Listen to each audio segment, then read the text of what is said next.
देश में रिश्तों का कत्ल होना इन दिनों ट्रेंडिंग पर है। चाहे वो मुस्कान हो या सोनम रघुवंशी या फिर रेशमा, यह सिलसिला जारी है। अब एक नया नाम जुड़ गया है, वह औरंगाबाद की गुंजा।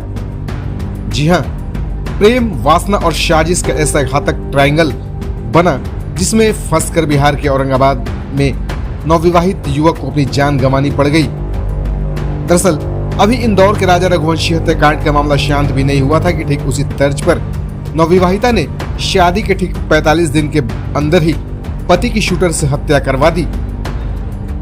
पुलिस ने जब इस केस की वैज्ञानिक आधार पर जांच शुरू की तो सबूत देखकर पुलिस के भी पसीने छूट गए।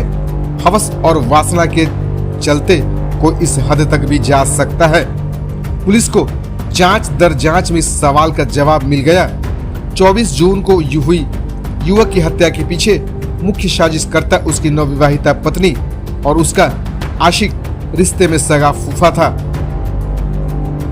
पुलिस की जांच में जो तथ्य सामने आए उसमें हर कोई अनजान था और नवविवाहिता के प्रति सहानुभूति रख रहा था, लेकिन जैसे ही सबूतों ने राजफाश किया, फूफा और नवविवाहिता के बीच की 15 साल पुरानी लव स्टोरी बाहर आ गई। मामले का खुलासा होते ही पुलिस की सख्ती के आगे नवविवाहिता गुंजा टूट गई और उसने अपना जुर्म कबूल कर लिया।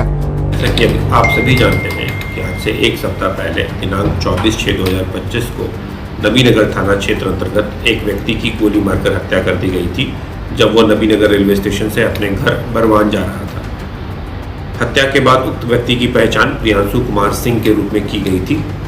घटना की गंभीरता को देखते हुए मेरे द्वारा अनुमंडल पुलिस पदाधिकारी सदर 1 के नेतृत्व में एक एसआईटी का गठन किया गया था।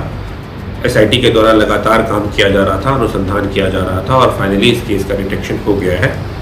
एसआईटी के द्वारा अनुसंधान के क्रम में यह बात पता चली कि मृतक की शादी उसकी हत्या से 45 दिन पहले हुई थी। गुंजा देवी नाम की लड़की के साथ हुई थी। गुंजा देवी जो है वो नबीनगर थाना क्षेत्र की रहने वाली है। अग्रतर अनुसंधान में यह बात सामने में आई कि गुंजा देवी का अपने सगे फूफा से पूर्व से अनैतिक संबंध चला आ रहा था। दोनों शादी नहीं करना चाह रहे थे। उसके फूफा जी के द्वारा पूर्व में कई बार गुंजा देवी के शादी को तोड़ दिया गया था, लेकिन अंततः गुंजा देवी की शादी उसके पापा के जोर से मृतक के साथ हो गई।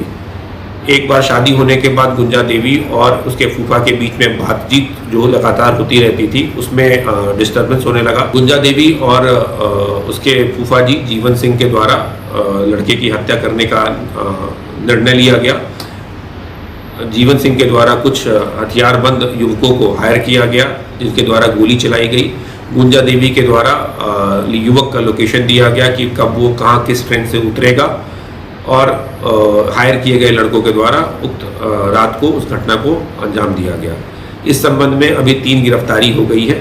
गुंजा देवी की गिरफ्तारी हो गई है एवं 2 अन्य अभियुक्त जो इस घटना में शामिल थे उनकी गिरफ्तारी हो गई है। एक का नाम मुकेश शर्मा है, दूसरे का नाम जयशंकर चौबे है। ये दोनों जिला गढ़वा राज्य झारखंड के रहने वाले हैं और गुंजा देवी की गिरफ्तारी हुई है। जीवन सिंह जो है वो फरार है एवं इस घटना में अन्य संलिप्त अभियुक्त भी अभी फरार चल रहे हैं, जिनकी जल्दी गिरफ्तारी कर ली जाएगी। इनके पास से मोबाइल फ़ोन बरामद हुआ है। गुंजा देवी के पास से भी मोबाइल फ़ोन बरामद हुआ है, जिसमें गुंजा देवी का लगातार जीवन सिंह के साथ बातचीत है और फोटो का जो आदान प्रदान किया गया है वो भी है, जिसे साक्ष्य के रूप में संग्रहित किया गया है और माननीय न्यायालय में पेश किया जाएगा। घटना में संलिप्त अन्य अभियुक्तों की भी गिरफ्तारी तुरंत कर ली जाएगी।